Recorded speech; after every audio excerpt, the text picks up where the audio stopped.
PM મોદીએ ગજવી સભા પાકિસ્તાનને કહ્યું શાંતિથી રોટલી ખાઓ નહીં તો મારી ગોળી ખાવી પડશે।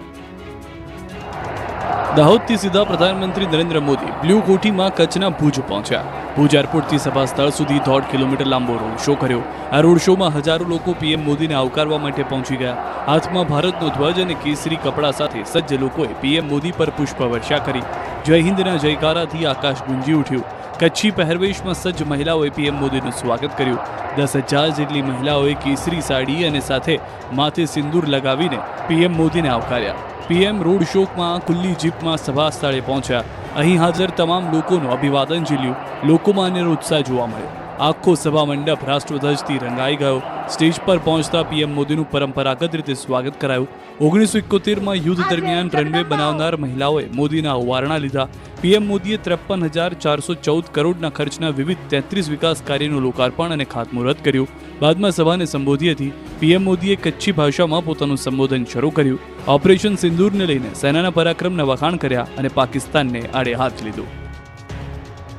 उनको लगता था कि मोदी गुजरात का है तो जरा गुजरात में कमाल कर हुए मालूम नहीं है।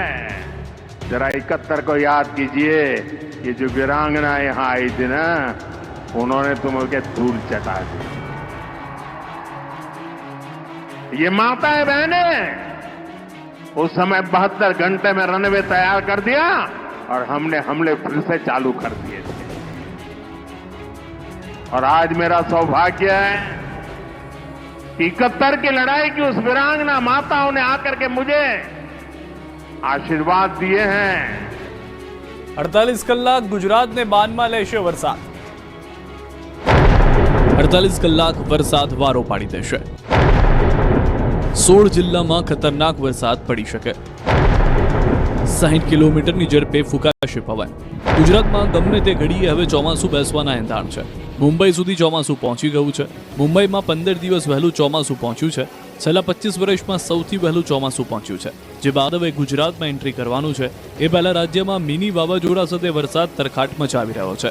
ત્યારે હવામાન વિભાગે આગામી 2 દિવસ એટલે કે 48 કલાક છોતરાફાળ વરસાદ પડવાની આગાહી કરી છે। 16 થી વધુ જિલ્લાને વરસાદ બાનમાં લેશે। 24 કલાક માટે તો વરસાદનું ઓરેન્જ એલર્ટ આપ્યું છે। સાબરકાંઠા, અરવલ્લી, નવસારી, મહીસાગર, દાહોદ, પંચમહાલ, છોટાઉદેપુર, નર્મદા, તાપી, ડાંગ, વલસાડ, દાદરા અને નગર હવેલી ઉપરાંત સૌરાષ્ટ્રના સુરેન્દ્રનગર, રાજકોટ, બોટાદ, અમરેલી, ભાવનગરમાં 2 દિવસ અનરાધાર વરસાદ પડશે। આ સાથે 60 કિલોમીટરની ઝડપે પવન ફૂંકાશે। હાલમાં દક્ષિણ રાજસ્થાન ઉપર સર્ક્યુલેશન અને ટ્રફના કારણે વરસાદ પડી રહ્યો છે। અમદાવાદ અને ગાંધીનગરમાં પણ હળવાથી મધ્યમ વરસાદની આગાહી છે। આ દરમિયાન માછીમારોને દરિયો ન ખેડવા સૂચના આપવામાં આવી છે। रेनफॉल का भी वार्निंग हमने दिया है 28 और 29 मई को। मेनली जो डिस्ट्रिक्ट इसमें आ रहा है eastern parts of both north Gujarat region और south Gujarat region eastern districts है। બીજી તરફ દેવભૂમિ દ્વારકામાં મોસમનો મિજાજ બદલાયો છે। દ્વારકાના અરબી સમુદ્રમાં ભારે કરંટ જોવા મળ્યો। બીજા દિવસે પણ તોતિંગ મોજા ઉછળ્યા। ગોમતી નદીમાં 15 થી 20 ફૂટ ઊંચા મોજા ઉછળ્યા। ગોમતી ઘાટ પર સહેલાણીઓનો જમાવડો જોવા મળ્યો। સમુદ્ર કિનારે ફાયર જવાનો સિક્યુરિટી ગાર્ડ તૈનાત કરાયા।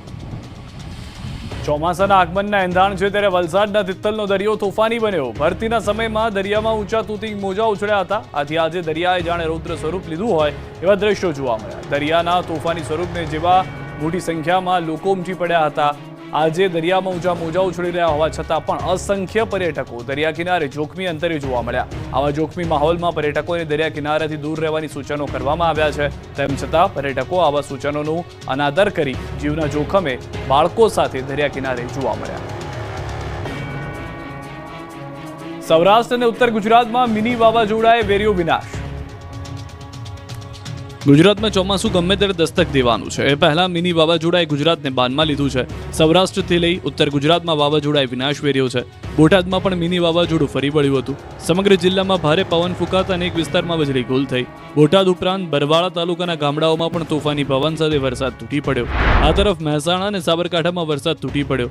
ધરોઈ એડવેન્ચર ફેસ્ટમાં પણ વાવાઝોડાની અસર જોવા મળી। એવો પવન ફૂંકાયો કે એસી ટેન્ટ ઉખડીને દૂર ફેંકાયા। તોફાની પવનને કારણે પ્રવાસીઓમાં દોડધામ મચી ગઈ। લોકો અંદર પુરાઈ ગયા। ધરોઈ ફેસ્ટને મોટું નુકસાન થયું। તારાજીના દ્રશ્યો અરવલ્લીના ભિલોડાના છે. અહીં મોડી રાતથી જ વરસાદે શહેરને બાંધમાં લીધું. ખુખાર પવન સાથે વરસાદે ભૂક્કા બોલાવતા શહેર તહેસ નહેસ થઈ ગયું. ભિલોડામાં મિની વાવાઝોડાને કારણે ગોવિંદનગરમાં મકાનના પતરા ઉડ્યા. અનેક જગ્યાએ વૃક્ષો ધરાશાયી થતા એક ઘરની દિવાલ તૂટી પડી. નગરમાં બંધાયેલા મંડપ પણ ધરાશાયી થઈ ગયા. મકાનના પતરા ઉડતા પરિવારની ઘરવખરી પલળી ગઈ હતી. ગરીબ પરિવાર બેઘર